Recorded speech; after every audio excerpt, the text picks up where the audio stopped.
ಎಲ್ಲರಿಗೂ ನಮಸ್ಕಾರ ಸ್ನೇಹಿತರೆ. ಹಿಂದೂ ಪಂಚಾಂಗದ ಪ್ರಕಾರ ಹೊಸ ವರ್ಷವು 2025 ಮಾರ್ಚ್ 30ರಂದು ಪ್ರಾರಂಭವಾಗಲಿದೆ. ಯುಗಾದಿಯ 2025ನೇ ವರ್ಷದ ಪಂಚಾಂಗದಲ್ಲಿ ಶ್ರೀ ವಿಶ್ವಾವಸು ನಾಮ ಸಂವತ್ಸರದ ಆರಂಭವನ್ನು ಸೂಚಿಸುತ್ತದೆ. ವೃಷಭ ರಾಶಿಗೆ ಶ್ರೀ ವಿಶ್ವಾವಸು ನಾಮ ಸಂವತ್ಸರದ ಫಲವೇನು? 2024ರವರೆಗೆ ಬಹಳ ಕಷ್ಟಪಟ್ಟಿರುವಂತಹ ರಾಶಿ ಅಂದರೆ ಅದು ವೃಷಭ ರಾಶಿ. 2025ನೇ ವರ್ಷ ಬಂದಿರೋದೇ ನಿಮಗೋಸ್ಕರ ಎಂದರೆ ಹೇಳಬಹುದು. ಯುಗಾದಿಯ 2025ನೇ ಸಾಲಿನಲ್ಲಿ ವೃಷಭ ರಾಶಿಯವರ ಭವಿಷ್ಯ ಯಾವ ರೀತಿ ಇರುತ್ತೆ? ಇನ್ನು ನಿಮ್ಮ ಜೀವನದಲ್ಲಿ ಗೆಲುವನ್ನು ಸಾಧಿಸಲು, ಸುಖವಾಗಿರಲು, ನಿಮ್ಮ ಜೀವನವೆಂಬ ಯುದ್ಧವನ್ನು ಗೆಲ್ಲಲು ಈ 5 ವಿಷಯಗಳಲ್ಲಿ ತುಂಬ ಎಚ್ಚರಿಕೆ ವಹಿಸಬೇಕಾಗುತ್ತೆ. ಈ ವಿಚಾರಗಳ ಬಗ್ಗೆ ಈ ವಿಡಿಯೋದಲ್ಲಿ ನೋಡೋಣ ಬನ್ನಿ. ಅದಕ್ಕೂ ಮುಂಚೆ ನೀವಿನ್ನು ಚಾನಲ್ಗೆ ಸಬ್ಸ್ಕ್ರೈಬ್ ಆಗಿಲ್ಲ ಅಂದರೆ ಈಗಲೇ ಸಬ್ಸ್ಕ್ರೈಬ್ ಆಗಿ, ಹಾಗೆ ವಿಡಿಯೋಗೆ ಲೈಕ್ ಮಾಡಿ, ವಿಡಿಯೋ ಸ್ಕಿಪ್ ಮಾಡದೆ ಕೊನೆ ತನಕ ನೋಡಿ. 2025 ಯುಗಾದಿ ವರ್ಷ ಭವಿಷ್ಯ ಯಾವ ರೀತಿ ಇರುತ್ತೆ ಅಂದರೆ, ವೃಷಭ ರಾಶಿಯವರಿಗೆ ಹೇಗಿದ್ದರೂ ತಾಳ್ಮೆ ಜಾಸ್ತಿ ಇರುತ್ತೆ ಆಯಿತಾ. ವೃಷಭ ರಾಶಿಯವರು 2025ರಲ್ಲಿ ಶನಿ ಮತ್ತು ಗುರು ಇಬ್ಬರೂ ಸಹ ನಿಮಗೆ ಬೆಂಬಲ ಕೊಡ್ತಾ ಇದ್ದಾರೆ. ಶನಿ ಕರ್ಮಕಾರಕ ಅಂತ ಹೇಳಲಾಗುತ್ತೆ, ಗುರು ಧರ್ಮಕಾರಕ, ಶನಿ ಕರ್ಮಕಾರಕ. ಆದರೆ ಇಬ್ಬರೂ ಕೂಡ ಲಾಭ ಸ್ಥಾನದಲ್ಲಿದ್ದಾರೆ. ಹಾಗೆಯೇ ರಾಹು ಸಹ ನಿಮಗೆ ಲಾಭ ಸ್ಥಾನದಲ್ಲಿದೆ. ಹೀಗಾಗಿ ಈ ವರ್ಷದಲ್ಲಿ ಬಹಳಷ್ಟು ಸಮಯ ನಿಮಗೆ ಲಾಭವಾಗಲಿದೆ. ಯಾವುದೇ ಒಂದು ಕೆಲಸ ಕಾರ್ಯ ಮಾಡಿದರೂ ಸಹ ಲಾಭವನ್ನು ಈ ವೃಷಭ ರಾಶಿಯವರು ಪಡೆಯಬಹುದು. ಶನಿಗ್ರಹವು 2025ನೇ ಮಾರ್ಚ್ 28ಕ್ಕೆ ಮೀನ ರಾಶಿಗೆ ಬರುತ್ತಾನೆ. ಹಾಗಾದರೆ ಶನಿ ನಿಮಗೆ ಯಾವ ರೀತಿ ಫಲಾನುಫಲ ಕೊಡ್ತಾ ಇದ್ದಾನೆ ಅಂತ ಇಲ್ಲಿ ನೋಡೋದಾದರೆ, ಶನಿ ಮೀನ ರಾಶಿಗೆ ಬರೋದ್ರಿಂದ ಅದು ನಿಮಗೆ ಲಾಭ ಸ್ಥಾನವಾಗಿರುತ್ತದೆ. ಹಾಗಾಗಿ ಶನಿ ಮೀನ ರಾಶಿಯಲ್ಲಿ ಬರೋದ್ರಿಂದ ನಿಮಗೆ ಖಂಡಿತವಾಗಿಯೂ ಸಹ ಲಾಭ ಹಾಗೂ ಸನ್ಮಾನಗಳನ್ನು ಸಹ ನೀವು ಪಡೆಯಬಹುದು. ಹಾಗೆಯೇ 2025 ಮೇ 18ಕ್ಕೆ ರಾಹು ಕುಂಭ ರಾಶಿಗೆ ಪ್ರವೇಶ ಮಾಡುತ್ತಾನೆ. ಇದರಿಂದ ನಿಮಗೆ ಉದ್ಯೋಗದಲ್ಲಿ ಶುಭವಾಗುವಂತಹ ಫಲಗಳನ್ನು ನೀವು ನಿರೀಕ್ಷೆ ಮಾಡಬಹುದು. ಮೇ 18ಕ್ಕೆ ಅದೇ ದಿನ ಕೇತು ಸಹ 4ನೇ ಸ್ಥಾನಕ್ಕೆ ಬರ್ತಾನೆ. ಇದರಿಂದ ಮನೆಯಲ್ಲಿ ಅಶಾಂತಿಯ ವಾತಾವರಣ ಇರಲಿದೆ ಎಂದು ತೋರಿಸ್ತಾ ಇದೆ. ಅಂದರೆ ಸಂಗಾತಿಯಿಂದ ನೆಮ್ಮದಿ ಇಲ್ಲ ಅಂತ ಹೇಳ್ತಾ ಇದೆ. ಅದಕ್ಕೆ ಕಾರಣ ಮುಖ್ಯವಾಗಿ ಕೇತುನೇ ಅಂತ ಹೇಳ್ಬೋದು. ಮದುವೆಯಾಗಿದ್ದ ಗಂಡ ಹೆಂಡತಿ ನಡುವೆ ಜಗಳ ಬರುತ್ತೆ. ನೀವು ಪ್ರೀತಿಸಿದಂತಹ ವ್ಯಕ್ತಿಗಳು ನಿಮಗೆ ಅತಿ ಹೆಚ್ಚು ನೋವನ್ನು ಕೊಡ್ತಾರೆ. ಸಾಲಗಾರರ ಕಾಟದಿಂದ ಸ್ವಲ್ಪ ನಿಮಗೆ ತೊಂದರೆ ಕಡಿಮೆ ಆಗ್ತಾ ಬರುತ್ತೆ. ಆರೋಗ್ಯದ ವಿಚಾರದಲ್ಲಿ ಹೊಟ್ಟೆಗೆ ಸಂಬಂಧಿಸಿದ ಸಮಸ್ಯೆಗಳನ್ನು ನೀವು ಎದುರಿಸಬಹುದು. ಹಾಗೆ ಮನೆಯಲ್ಲಿ ಶುಭ ಕಾರ್ಯಗಳು ಸಹ ನಡೆಯುವಂತಹ ಚಾನ್ಸಸ್ ಬಹಳ ಚೆನ್ನಾಗಿದೆ. ಹಾಗೆ ವಿದ್ಯಾರ್ಥಿಗಳಿಗೆ ಸಹ 2025ರಲ್ಲಿ ವೃಷಭ ರಾಶಿಯವರಿಗೆ ಸ್ವಲ್ಪ ಮಿಶ್ರ ಫಲಿತಾಂಶ ಇದೆ.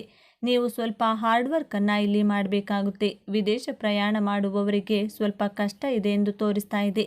ಇಲ್ಲಿ ನಮ್ಮ ಸ್ವದೇಶದಲ್ಲಿದ್ದು ಮಾಡಿಕೊಳ್ತಕ್ಕಂತಹ ವ್ಯವಹಾರದಲ್ಲಿ ಯಾವುದರಲ್ಲೂ ಸಹ ನಿಮಗೆ ಲಾಸ್ ಆಗುವುದಿಲ್ಲ. ವಿದೇಶದಲ್ಲಿ ಹೂಡಿಕೆ, ಇಂಪೋರ್ಟ್, ಎಕ್ಸ್ಪೋರ್ಟ್ ಇದೆ ಯಾವುದಕ್ಕೂ ಕೂಡ ಕೈ ಹಾಕೋದಕ್ಕೆ ಹೋಗಬೇಡಿ. ಸ್ವಲ್ಪ ಕೈ ಸುಟ್ಕೊಳ್ಳುವಂತಹ ಒಂದು ಚಾನ್ಸಸ್ ಜಾಸ್ತಿನೇ ಇದೆ. ಇನ್ನು ವೃಷಭ ರಾಶಿಯವರು ಈ 5 ವಿಷಯದಲ್ಲಿ ಎಚ್ಚರಿಕೆ ವಹಿಸಬೇಕು. ಮೊದಲನೆಯ ಎಚ್ಚರಿಕೆ, ನಿಮ್ಮ ಜೀವನದಲ್ಲಿ ಪ್ರೀತಿ, ವೈವಾಹಿಕ ಜೀವನ, ಬಿಸ್ನೆಸ್, ಜಾಬ್, ಎಜುಕೇಷನ್ ಯಾವುದೇ ವಿಚಾರ ಆದರೂ ಸರಿ, ನಿಮ್ಮ ಮನಸ್ಸಿಗೆ 100% ಅನಿಸಿದರೆ ಮಾತ್ರ ಆ ನಿರ್ಧಾರಗಳನ್ನು ಪೂರ್ತಿ ಮನಸ್ಸಿನಿಂದ ತೆಗೆದುಕೊಳ್ಳಿ. ಇಲ್ಲದಿದ್ದರೆ ತೆಗೆದುಕೊಳ್ಳೋಕೆ ಹೋಗಬೇಡಿ. ಆ ಕೆಲಸದಲ್ಲಿ 100% ಸಕ್ಸಸ್ ಪಡೆಯುತ್ತೀರಾ. ನಿಮ್ಮ ಮನಸ್ಸಿಗೆ 99% ಅನಿಸಿದ್ರೂ ಆ ಕೆಲಸಕ್ಕೆ ಕೈ ಹಾಕಬೇಡಿ. ಬೇರೆಯವರ ಒತ್ತಡಕ್ಕೆ ಮಣಿದು ನಿರ್ಧಾರಗಳನ್ನು ತೆಗೆದುಕೊಳ್ಬೇಡಿ. ಸಾಕ್ಷಾತ್ ಶಿವ ಹಾಗೂ ಲಕ್ಷ್ಮಿಯ ಅನುಗ್ರಹವಿರುವಂತಹ ರಾಶಿ ವೃಷಭ ರಾಶಿ. ಆದ್ದರಿಂದ ವೃಷಭ ರಾಶಿಯವರು ನೀವು ಕುಳಿತುಕೊಂಡೇ ಯಶಸ್ಸನ್ನು ಪಡೆಯಬಹುದು. ನೀವು ಕಷ್ಟಪಟ್ಟು ಅಲೆದಾಟ ಮಾಡುವ ಅಗತ್ಯವೇ ಇಲ್ಲ. ಆದರೆ ಯಾವುದೇ ಕೆಲಸ ಮಾಡಿದರೂ ಪೂರ್ಣ ಮನಸ್ಸಿನಿಂದ ಮಾಡಿದಾಗ ಮಾತ್ರ ಯಶಸ್ಸನ್ನು ಪಡೆಯುತ್ತೀರಾ. ಎರಡನೆಯ ಎಚ್ಚರಿಕೆ, ವೃಷಭ ರಾಶಿಯ ಅಧಿಪತಿ ಸಂಪತ್ತಿಗೆ ಅಧಿದೇವತೆಯಾದಂತಹ ಶುಕ್ರ ಗ್ರಹ ಹಾಗೂ ಚಂದ್ರಗ್ರಹವಾದ್ದರಿಂದ ನೀವು ಹಣವನ್ನು ಉಳಿತಾಯ ಮಾಡುವುದರಲ್ಲಿ ಪೂರ್ಣ ಮನಸ್ಸಿನಿಂದ ಬಹಳ ಕ್ಯಾಲ್ಕುಲೇಟಿವ್ ಆಗಿ ಉಳಿತಾಯ ಮಾಡ್ತೀರಾ. ನಿಮ್ಮ ಕುಟುಂಬದವರೇ ಆಗಲಿ, ಸ್ನೇಹಿತರೇ ಆಗಲಿ, ಸಂಬಂಧಿಕರೇ ಆಗಲಿ ನಿಮ್ಮನ್ನು ಜಿಪುಣರು ಎಂದರೂ ತಲೆ ಕೆಡಿಸಿಕೊಳ್ಳಬೇಡಿ. ನೀವು ಹಣವನ್ನು ಸಂಗ್ರಹಿಸುವ ಗುಣವನ್ನು ಬಿಟ್ಟುಕೊಡಬೇಡಿ. ನೀವು ಪೂರ್ಣ ಮನಸ್ಸಿನಿಂದ ಹಣವನ್ನು ಉಳಿತಾಯ ಮಾಡಿದರೆ ಆ ಲಕ್ಷ್ಮೀ ದೇವಿಯ ಅನುಗ್ರಹ ನಿಮ್ಮ ಮೇಲೆ ಇನ್ನೂ ಹೆಚ್ಚಾಗಿರಲಿದೆ. ನೀವು ಬಹಳ ಬೇಗ ಶ್ರೀಮಂತರಾಗಿ ಸಂತೋಷವಾಗಿರಬಹುದು. ನಿಮ್ಮ ಮನಸ್ಸಿಗೆ ಅನಿಸಿದ ಹಾಗೆ ಮಾಡಿ. ವೃಷಭ ರಾಶಿಯವರು ಎಲ್ಲರ ಸಲಹೆಗಳನ್ನು ತೆಗೆದುಕೊಳ್ತೀರಾ.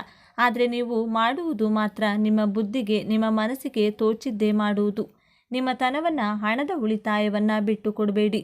ವೃಷಭ ರಾಶಿಯವರಿಗೆ ಗೊತ್ತಿದೆ ಎಷ್ಟು ಹಣವನ್ನು ಯಾವ ಸಮಯದಲ್ಲಿ ಖರ್ಚು ಮಾಡಬೇಕು, ಯಾರಿಗೆ ಖರ್ಚು ಮಾಡಬೇಕು ಎಂದು ತಿಳಿದಿರುವಂತಹ ಬುದ್ಧಿವಂತರಾಗಿರ್ತೀರಾ.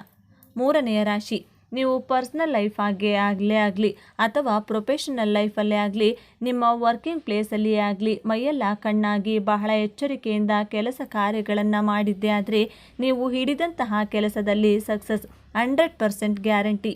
ನೀವು ಕೆಲಸ ಮಾಡುವಾಗ ಮೈ ಮರೆತರೆ, ನಿಮ್ಮ ಕಾನ್ಸಂಟ್ರೇಷನ್ ಡೈವರ್ಟ್ ಆದರೆ ನಿಮ್ಮ ಕೆಲಸ ಕಾರ್ಯಗಳು ಬಹಳ ಡಿಲೇ ಆಗುತ್ತವೆ. ಮೊದಲೇ ವೃಷಭ ರಾಶಿಯವರು ನಿಧಾನವಾಗಿ ಬಹಳ ಪರ್ಫೆಕ್ಟ್ ಆಗಿ ಕೆಲಸ ಮಾಡುವವರು.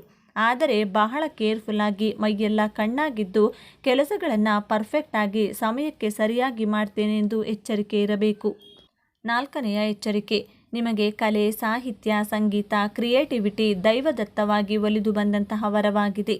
ವೃಷಭ ರಾಶಿಯವರು ಈ ರೀತಿ ಕ್ರಿಯೇಟಿವಿಟಿ ತುಂಬಿರುವಂತಹ ನೀವು ನಿಮ್ಮ ಜೀವನದಲ್ಲಿ ಯಾವುದಾದರೂ ಒಂದು ಬಿಸ್ನೆಸ್ ಪ್ರಾಜೆಕ್ಟ್ ನಿಮಗೆ ಸಿಗಲಿ ಅಥವಾ ಒಂದು ಜಾಬ್ ಇಂಟರ್ವ್ಯೂ ಅಟೆಂಡ್ ಆಗಬೇಕು ಅಂದ್ಕೊಂಡಿದ್ದೀರಾ, ಆ ವಿಚಾರಗಳನ್ನು ಯಾರಿಗೂ ಹೇಳದೆ ಆ ಇಂಟರ್ವ್ಯೂವನ್ನು ಅಟೆಂಡ್ ಮಾಡಿ. ಇಲ್ಲದಿದ್ದರೆ ನಿಮಗೆ ಬಂದಿರುವಂತಹ ಬಿಸ್ನೆಸ್ ಆಫರ್ಗಳು, ಆ ಜಾಬ್ ನಿಮ್ಮ ಕೈತಪ್ಪಿ ಹೋಗುವಂತಹ ಸಾಧ್ಯತೆಗಳು ಹೆಚ್ಚಾಗಿದೆ.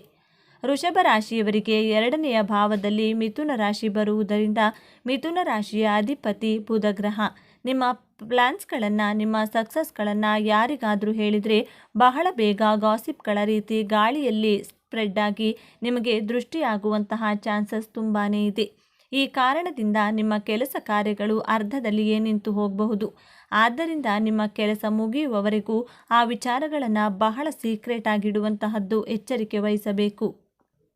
5ನೇದಾಗಿ, ವೃಷಭ ರಾಶಿಯವರು ನಿಮ್ಮ ಮನಸ್ಸಿನಲ್ಲಿ ಅನಿಸಿದ್ದನ್ನು ಬೇರೆಯವರಿಗೆ ನೇರವಾಗಿ ಹೇಳಬಾರದು. ಬೇರೆಯವರು ತಪ್ಪು ಮಾಡಿದಾಗ ಅವರ ತಪ್ಪು ಮಾತ್ರ ನಿಮಗೆ ಕಾಣಿಸುತ್ತೆ. ನೀವು ಸಡನ್ನಾಗಿ ಅವರ ತಪ್ಪನ್ನು ಅವರಿಗೆ ನೇರವಾಗಿ ಹೇಳಿದರೆ ಅವರು ಯಾವುದೇ ಕಾರಣಕ್ಕೂ ಅದನ್ನು ಅಕ್ಸೆಪ್ಟ್ ಮಾಡಿಕೊಳ್ಳೋದಿಲ್ಲ. ಬದಲಾಗಿ 4 ಜನರನ್ನು ಸೇರಿಸಿ ನಿಮ್ಮ ಮನಸ್ಸಿನ ಮಾತನ್ನು ಅವರಿಗೆ ಹೇಳಿ ರಾಜಕಾರಣಿಗಳ ರೀತಿ ತಲುಪಿಸಬೇಕಾಗುತ್ತದೆ. ಆಗ ನಿಮ್ಮ ಮಾತಿಗೆ ಬೆಲೆ ಸಿಗುವುದು. ಆದ್ದರಿಂದ ನಿಮ್ಮ ಮನಸ್ಸಿಗೆ ಅನಿಸಿದ್ದನ್ನು ಯಾರಿಗೂ ಡೈರೆಕ್ಟಾಗಿ ವ್ಯಕ್ತಪಡಿಸಬೇಡಿ. ವೃಷಭ ರಾಶಿಯವರು ಅಂದುಕೊಂಡಿರುವಂತಹ 99% ಕರೆಕ್ಟ್ ಆಗಿಯೇ ಇರುತ್ತದೆ. ಆದರೆ ಬೇರೆಯವರಿಗೆ ನಿಮ್ಮ ಅಭಿಪ್ರಾಯಗಳು ತಪ್ಪಾಗಿಯೇ ಕಾಣುವುದು. ಆದ್ದರಿಂದ ನಿಮ್ಮ ಮನಸ್ಸಿನ ಅಭಿಪ್ರಾಯಗಳನ್ನು ಅವರ ಮುಂದೆ ನೇರವಾಗಿ ವ್ಯಕ್ತಪಡಿಸಬೇಡಿ. ನೀವು ಈ ರೀತಿ ಮಾಡಿದ್ದೇ ಆದಲ್ಲಿ ನಿಮ್ಮ ಟೈಮ್ ವೇಸ್ಟ್ ಆಗುತ್ತೆ. ನಿಮ್ಮ ಟೈಮನ್ನು ವೇಸ್ಟ್ ಮಾಡಿಕೊಳ್ಳದೆ ನಿಮ್ಮ ಗುರಿ ಹಾಗೂ ಉದ್ದೇಶಗಳ ಕಡೆ ಫೋಕಸ್ಡ್ ಆಗಿರಬೇಕಾಗುತ್ತೆ. ಈ 5 ನಿಮಿಷದಲ್ಲಿ ಎಚ್ಚರಿಕೆ ವಹಿಸಬೇಕು.